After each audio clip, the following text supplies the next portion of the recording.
사도행전 15장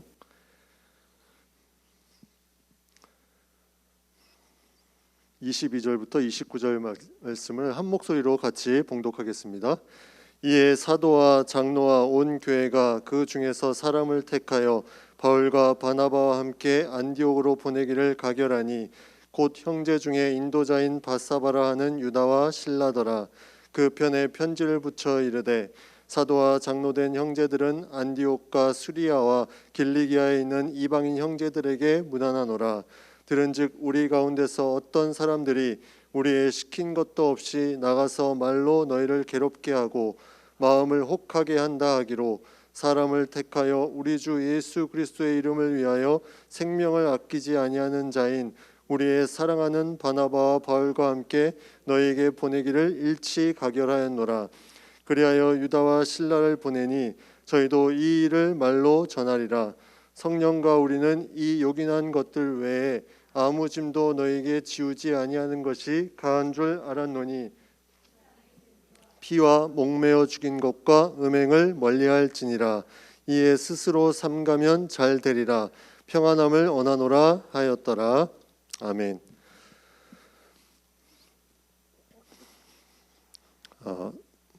바울이 1차 선교 여행을 마치고 문제가 생겼습니다. 그 문제가 뭐냐면 다른 복음을 전하는 사람들이 나타나기 시작했어요. 그래서 오늘 읽은 15장 1절에 보면 모세의 법대로 할례를 받지 아니하면 구원을 얻지 못한다. 구원을 얻는 것은 예수님을 믿음으로 구원을 얻는 것인데 모세의 법대로 할례를 행하지 않으면 구원을 얻지 못한다고 말하는 사람들이 있어요. 그 당시에 이방의 그런 풍습 세대 가운데 그러한 사상들이 계속해서 강하게 역사하기 시작합니다. 바울이 또 바나바가 이 모습을 보고 너무나 안타까웠겠죠.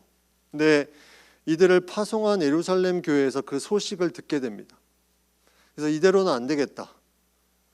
이방 그 족속에게 이단적인 사상을 전하는 사람들이 점점 그 세력이 커지는 것을 보고 회의를 소집하게 되죠. 그래서 1차 전도 여행 후에 바울과 바나바가 그 회의에 참석하기 위해서 예루살렘으로 다시 오게 됩니다. 그래서 이 앞의 내용은 그 회의에 대한 내용이에요. 그 회의를 통해서 이제 결정한 사항이 오늘 읽은 29절에 있습니다. 우상의 제물과 피와 옥매어 죽인 것과 음행을 멀리해라. 그 외에는 짐을 지우지 아니한다. 그래서 어떤 율법적인 것으로 구원을 얻게 되는 그런 사고를 깨트리고 믿음으로 구원을 얻는다는 것을 강하게 말하면서 피해야 될 것, 부정을 일으키는 것들을 피하라고 그렇게 결정을 하고 나서 이제 사람을 다시 보내게 됩니다. 이 안디옥과 예루살렘의 어떤 거리를 따지면 한 480km.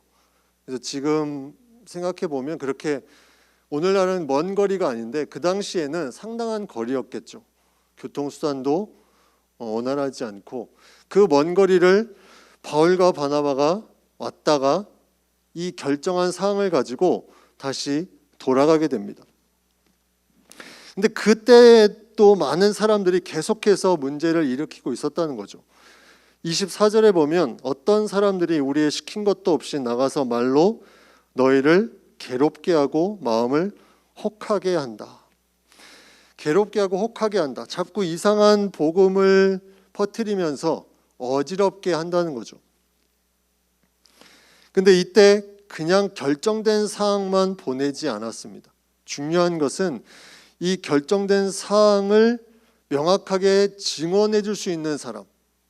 근데 안디옥에서 온 바울과 바나바는 그 지역에서 있었기 때문에 다시 돌아가서 얘기하면 그렇게 큰 설득력이 없을 수도 있어요. 그래서 그 예루살렘 교회에 있었던 사람 중에 분명히 그곳에 가서 증언해 줄 사람이 필요했습니다. 그 사람이 바로 오늘 본문에 나오는 22절에 나오는 유다와 실라 이 두 사람입니다. 바사바라 하는 유다와 그 다음에 실라입니다. 실라는 우리가 잘 알고 있습니다. 2차 전도 여행을 바울과 함께 했던 그런 인물이죠. 그래서 바울과 함께 감옥에 갇히기도 하고 여러 가지 일들을 바울과 함께 했던 인물이 이 실라입니다. 근데 바사바라는 유다, 이 인물에 대해서는 성경에 나와 있지 않습니다. 근데 이 바사바라는 단어를 보면 그 전에 가룟 유다 대신에 가룟 유다가 죽고 나서 대신 제자를 세울 때 바사바라 하는 요셉, 별명이 유스도라고 또 하는 그 사람을 세우게 되는데 그 바사바가 거기서도 등장합니다. 근데 이 바라는 단어는 누구누구의 아들 이런 뜻이 있잖아요. 그래서 이 아람어 바르라는 아람어를 헬라어로 음역해서 앞에 이름에 바가 들어가면 누구의 아들이다. 그래서 바사바는 사바의 아들이죠. 사바의 아들.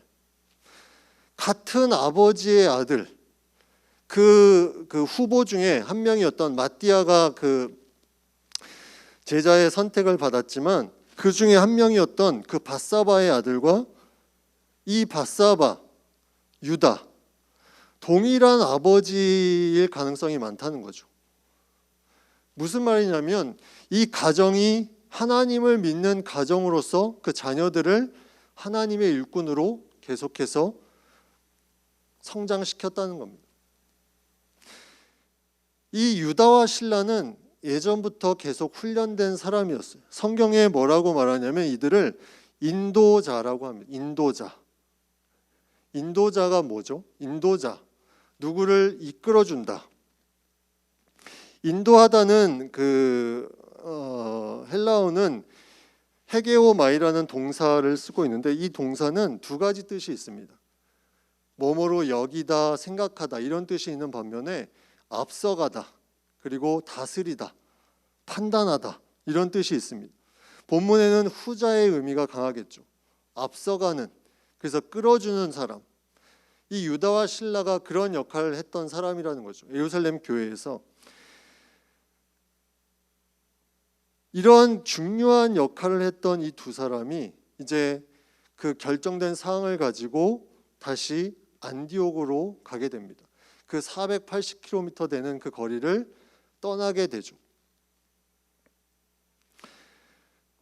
이들은 이 후에 말씀에 보면 어떤 부분이 있냐면 오늘 읽진 않았지만 뒤에 32절에 보면 이렇게 나옵니다. 유다와 실라도 선지자라 여러 말로 형제를 건면하여 굳게 했다. 이들은 인도자였는데 그냥 인도자가 아니라 사람들을 일으키고 세워주는 중요한 역할을 했다는 거죠. 선지자는 신약 성경의 선지자는 주로 예언을 하는 그런 단어로 많이 쓰이는데 예언에 대한 부분보다 사람들에 대한 양육에 대한 부분을 이 유다와 실라가 더 집중적으로 했다는 것을 우리가 생각해 보게 됩니다. 왜 이런 사람들을 보냈을까? 그 안에서 많은 이단 세력 가운데 다른 복음을 전한 사람들에게 넘어가는 그 사람들을 다시 일으켜 세우고 굳건하게 하기 위해서 이들을 보냈다는 것을 우리가 생각해 보게 됩니다. 예루살렘 교회에 리더들이 많이 있었던 것 같아요. 근데 그 중에 가장 중요한 두 사람, 가장 그곳에서 사람들을 잘 굳건하게 하고 세워줄 수 있는 두 사람을 그렇게 보냈던 것입니다. 어떤 공동체든 리더의 수가 이렇게 정해져 있어요. 어느 공동체든 모두 다 리더가 될 수는 없습니다. 19세기 이탈리아의 경제학자인 빌프레도 파레토라는 사람이 개미를 연구했습니다. 개미를 유심히 보니까 그 개미의 100% 중에 20%만 열심히 무언가를 하고 있다는 거죠. 20%의 그 열심을 통해서 공동체가 움직이고 있다는 겁니다. 어떤 사회, 어떤 조직도 대부분 20% 정도로 움직이는 것을 우리가 보게 됩니다. 이 학자가 사회에 적용해 봤더니 거의 20% 내외로 리더들이 있었다는 거죠. 그래서 설교 준비를 하면서 우리 교회에도 리더가 몇 명이나 될까 한번 생각을 해봤는데 저희 교회도 대략 한 20% 정도가 리더의 역할을 감당하는 것 같습니다. 이 리더는 양육 리더도 있을 수 있고 사역 리더도 있을 수 있습니다. 사역 리더는 이제 재직회나 어떤 교회 전반적으로 행정적인 것을 이끌어가는 리더. 양육 리더는 사람들을 세우고 돕는 리더. 뭐 교사나 셀 리더. 이런 수가 비슷하게 20%씩 그 공동체 안에 있다는 거죠. 근데 이 20%의 리더는 상당히 중요합니다. 그 수치가 중요한 것이 아니라 공동체가 이 20%의 영향을 정확하게 받는다는 거죠. 20%의 영향, 그 중에는 인도자도 있을 수 있고 이 다음에 나오는 바울과 바나바와 같은 그런 인물도 있을 수 있고 다양하게, 그리고 오늘 또 파송한 사람들이 될 수도 있습니다.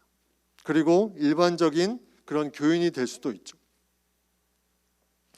20%의 그 리더들이 공동체 전체를 무언가 계속해서 위에서 힘쓰고 움직여주는 역할을 감당하게 된다는 거죠.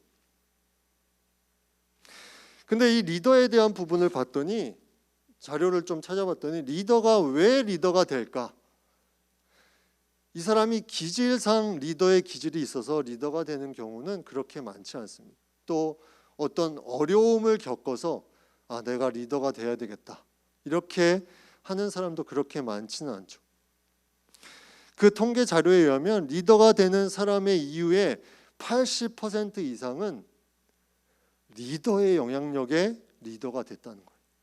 누군가 내 주변에 리더를 보고 그 사람을 통해서 리더가 됐다는 것입니다. 이건 너무나 중요한 거죠.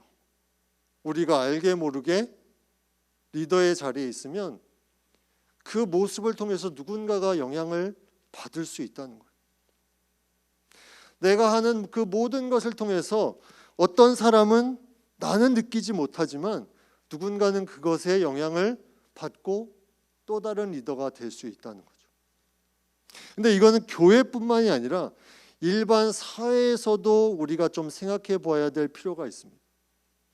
우리가 사회에서도 리더의 역할을 감당할 필요가 있다는 거죠. 그리스도의 마음으로 리더의 역할을 감당할 때 그 부분에 영향력을 끼칠 수 있다는 겁니다. 요셉이 그랬잖아요. 요셉은 애굽으로 팔려갔습니다.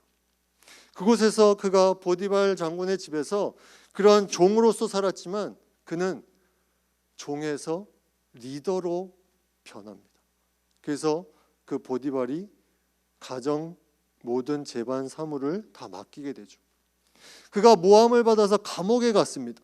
근데 그곳에서도 그는 리더의 역할을 감당을 합니다. 그래서 간수장이 그에게 모든 것을 맡기죠. 신분이 높은 사람이 그 종의 신분, 감옥에 있는 신분에 있는 사람에게 무언가를 맡긴다는 것, 이거는 상당히 리더로서의 중요성을 우리에게 알려줍니다. 우리가 세상에서 살아갈 때 이러한 리더의 모습이 하나님의 지혜로 있는 것이 너무나 중요하다는 거죠. 왜냐하면 그 안에 놀라운 영향력이 있기 때문입니다. 아까 얘기했던 그 인도자였던 유다와 실라 외에 그 바나바와 바울에 대해서 성경은 이렇게 말합니다. 26절에 보면 25절, 26절 같이 돼 있죠. 이 언어상으로는 25절과 26절이 나눠져 있는데 26절 보면 25, 26절 보면 생명을 아끼지 아니하는 자인 예수 그리스도의 이름을 위하여 생명을 아끼지 아니하는 자. 이게 언어상으로는 26절입니다. 뭔가 보조적인 역할을 해주는데 이것을 이제 편집 과정에서 하나로 묶고 절을 25에서 26절로 이렇게 묶어 놓은 거죠. 인도자, 이제 인도자보다 더 강력한 인물이 나타났습니다. 우리가 약간 특별하게 생각하는, 인도자까지는 그렇게 특별하게 생각하지 않을 수도 있어요. 근데 그것보다 더 특별하게 좀 생각하는 예수 그리스도의 이름을 위하여 생명을 아끼지 아니하는 자. 여기에 이제 우리의 특별한 마음이 약간 생깁니다. 이 사람들은 약간 특별한 사람이다.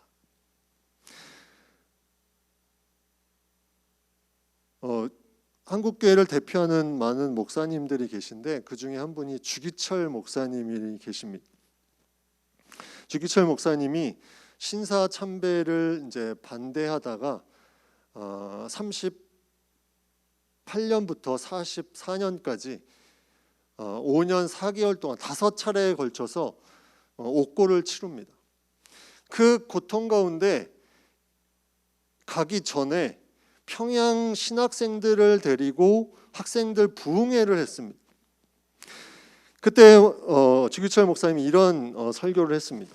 나는 내 주님밖에 다른 신 앞에서 무릎 꿇고 도저히 살 수 없습니다. 더럽게 사는 것보다 죽고 또 죽어 주님을 향한 나의 정절을 지키려 합니다. 주님을 따라서 가는 죽음은 나의 소원입니다.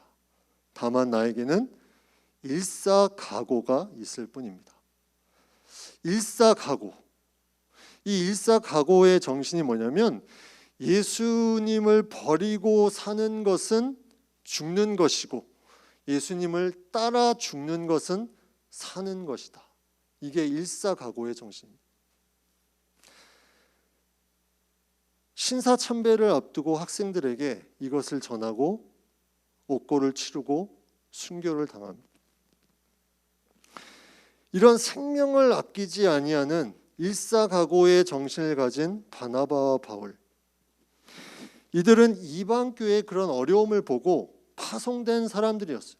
근데 그 안에서 1차 전도여행을 마치고 다시 잠깐 들어왔다가 다시 유다와 실라와 함께 안디옥으로 가게 됩니다. 오늘 본문에 보면 이들을 파송하는 내용이 어떻게 결정이 되었냐면 상당히 특별하게 결정이 됩니다. 25, 26절에 보면 바나바와 바울과 함께 너희에게 보내기를 일치 가결하였노라. 생명을 아끼지 아니하는 자 바나바와 바울과 인도자 유다와 실라를 이 결정된 사항을 가지고 보내는데 그 보내는 것이 일치 가결했다. 개역 개정판으로 찾아보니까 만장일치로 통과됐다는, 만장일치. 이게 가능한 이유가 무엇일까? 어떻게 사람들이 모였는데 만장일치가 될까? 일단 첫 번째 이유는 상황이 너무 시급했기 때문이죠. 상황이 너무 시급한 상황이었기 때문에 빨리 이것을 해결해야 되는 그런 것에 똑같은 마음을 가졌다는 겁니다. 두 번째는 파송하는 사람에 대한 신뢰. 만약 누군가를 보내는데 저 사람이 신뢰가 안 된다. 그러면 만장일치가 될 수 없겠죠. 이 파송한 사람들이 그동안 걸어왔던 그런 모습을 통해서 보여준 것에 대한 신뢰. 그리고 또 하나, 복음을 위해서 이들은 하나 되기 위해서 힘썼다는 거죠. 사도행전적인 교회가 그런 교회들, 그런 교회의 모습입니다. 계속해서 함께 하나 되기 위해서 힘쓰는 그 많은 핍박 가운데 그렇게 나아갔던 그 모습이 오늘 본문의 중요한 상황 가운데서도 특별한 모습으로 만장일치로 통과하는 것을 우리가 보게 됩니다. 많은 사람들이 이 모습을 보면서 어떻게 이럴 수 있을까? 사람들을 세우는 것이 너무나 중요하고 그 사람을 통해서 파송하고 하나님의 역사를 이루는 것은 너무나 중요합니다. 근데 그 가운데 과정이 너무나 중요하다는 거죠. 과정. 이 과정이 잘못되면 결과가 아무리 좋아도 어려울 수밖에 없습니다. 근데 이 과정이 좋을 수밖에 없는 몇 가지 요인들 중에 또 하나가 있다면 바로 그거는 바나바와 바울과 같은 존재가 있었다는 거죠. 생명을 아끼지 아니한, 이 복음을 위해서 생명을 아끼지 아니하는 중심이 명확하게 있었다는 겁니다. 흔들리지 않는 무언가가 있었다는 거죠. 우리는 지금 생각할 수 있습니다. 나는 지금 생명을 아끼지 아니하는 일이 내 주변에는 없다. 그럴 수 있죠. 지금은 생명을 아끼지 아니하는 일이 없을 수 있습니다. 근데 점점 종말의 상황이 오면 이러한 일들이 나타날 수 있습니다. 왜냐하면 종말의 징조 중에는 많은 핍박과 배교하는 일과 또 거짓 선지자들, 환난, 조롱당하는 것, 하나님을 배도하는 것, 많은 것들이 일어납니다. 그때는 생명을 아끼지 아니하는 사람의 모습이 나타날 수 있다는 거죠. 지금은 우리가 그 사람을 특별하게 생각하지만 그러한 고난이, 일제시대와 같은 고난이 왔을 때 그런 모습이 드러날 수 있다는 겁니다. 우리는 보통 얘기를 합니다. 신앙의 연차가 중요하지 않고 현재의 모습이 중요하다. 정말 그럴까요? 신앙의 연차가 중요하지 않습니까? 엄밀히 말하면 신앙의 연차가 중요하지 않은 건 아닙니다. 그런 말을 하는 것은 신앙의 연차의 성장의 모습과 훈련의 모습이 없는 것에 대해서 그렇게 평가를 내리는 거죠. 신앙의 연차를 무시할 수 없습니다. 알게 모르게 그 안에서 복음으로 성장하고 있기 때문이죠. 인도자로, 생명을 아끼지 아니하는 자로. 우리가 중요하게 그렇게 나아가지 못하는 이유가 있다면 보이는 것이 너무나 많다는 거죠. 보이는 것이 많으면 생명을 아끼지 아니하는 자가 될 수 없습니다. 왜냐하면 내 생각이 계속 그 보이는 것에 집중하기 때문에. 생명을 아끼지 아니하는 자로 나아가려면 내가 점점 신앙생활을 하면서 그 연차에 따라서 내 안에 무언가 집중하는 부분들이 생겨야 돼요. 그 집중하는 부분들이 나를 준비시키시고 훈련시킵니다. 그래서 내가 가지고 있는 어떤 비전, 내가 가지고 있는 어떤 꿈, 내가 가야 될 그곳에 대한 마음은 너무나 소중한 거예요. 갈라디아서 2장 20절 말씀에 바울이 이렇게 고백합니다. 내가 그리스도와 함께 십자가에 못 박혔나니 그런즉 이제는 내가 산 것이 아니요 오직 내 안에 그리스도께서 사신 것이라. 이제 내가 육체 가운데 사는 것은 나를 사랑하사 나를 위하여 자기 몸을 버리신 하나님의 아들을 믿는 믿음 안에서 사는 것이다. 인도자로서 사는 것, 생명을 아끼지 아니하고 사는 것, 이것이 특별하게 보입니다. 그러나 어쩌면 이것은 특별하지 않은 것입니다. 왜냐하면 예수님이 그 안에 있으면 내가 사는 것이 아니기 때문이죠. 내가 사는 것이 아닌데 자꾸 내가 보이는 것에 내가 살기 때문에 그것이 특별하게 보이는 거예요. 오히려 말씀을 듣고 예배드리면서 내 안에 그런 성장이 없는 것이 하나님의 눈에는 특별하게 보일 수 있습니다.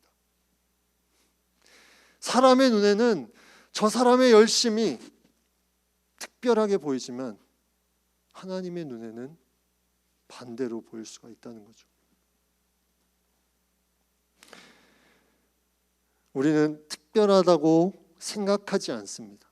내가 특별하다고, 내가 하는 일이 특별하다고 생각하는 순간에 거기에는 교만이 있게 되기 때문이죠.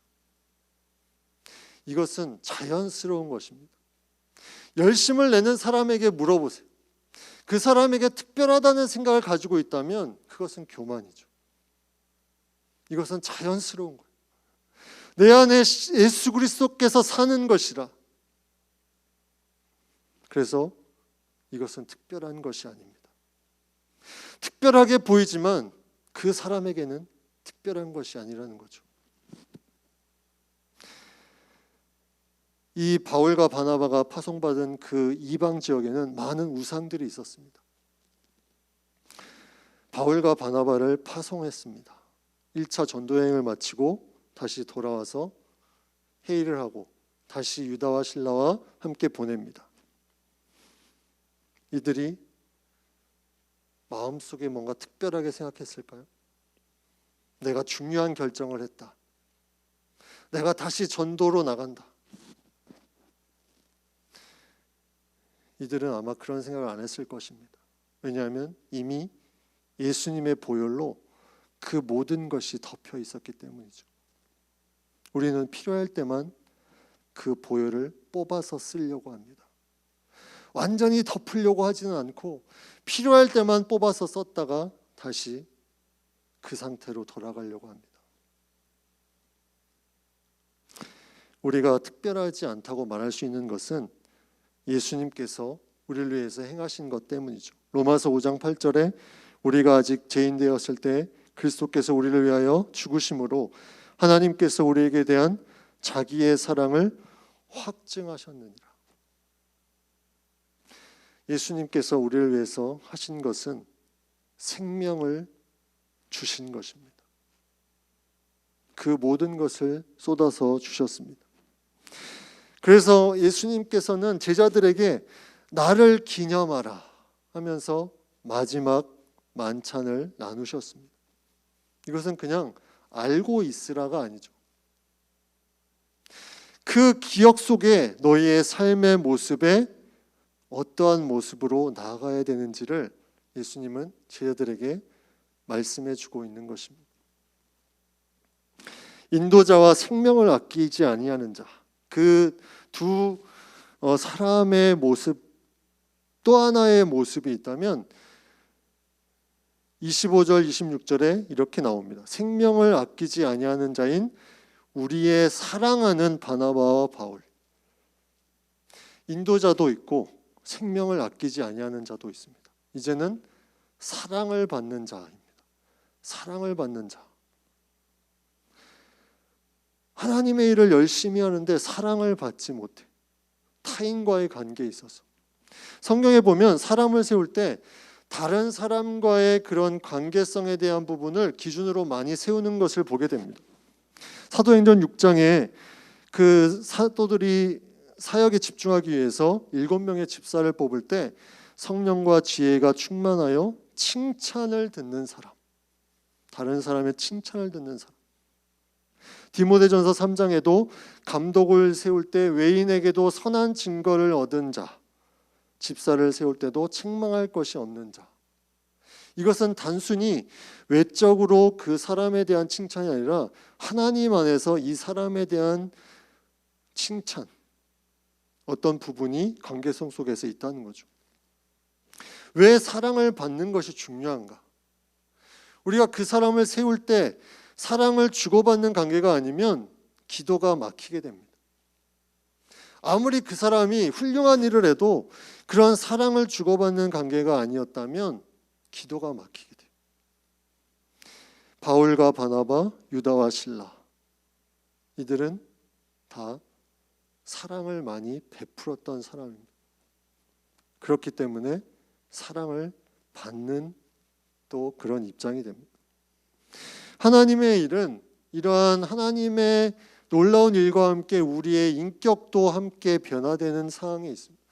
무언가 하나님의 사역을 하는데 내 인격 그런 부분이 변하지 않는다면 그 믿음을 한번 점검해 볼 필요가 있다는 거죠.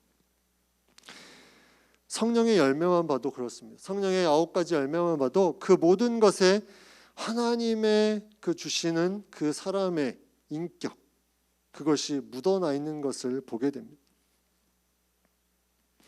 우리는 지금 성장하고 있습니다. 어느 단계에 있든지 성장하고 있다는 것은 그 누구도 예외가 없습니다. 어떤 사람은 지금 인도자였을 수도 있고 어떤 사람은 생명을 아끼지 아니하는 자일 수도 있고 어떤 사람은 그와 함께 사랑을 받는 자일 수도 있습니다. 근데 중요한 것은 이 모든 것은 갑자기 되는 것이 아니라는 거죠.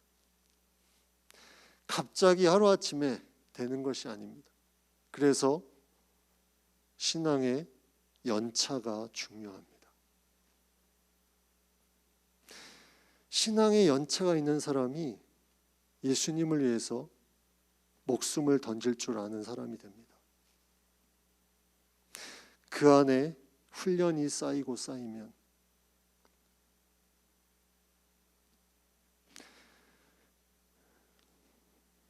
영국의 목회자이자 성경학자인 오스왈드 챔버스, 우리가 잘 아는 책인 주님은 나의 최고봉에 거기에 한 대목에 이렇게 써 있습니다. 그 날짜별로 되어 있는 책이죠.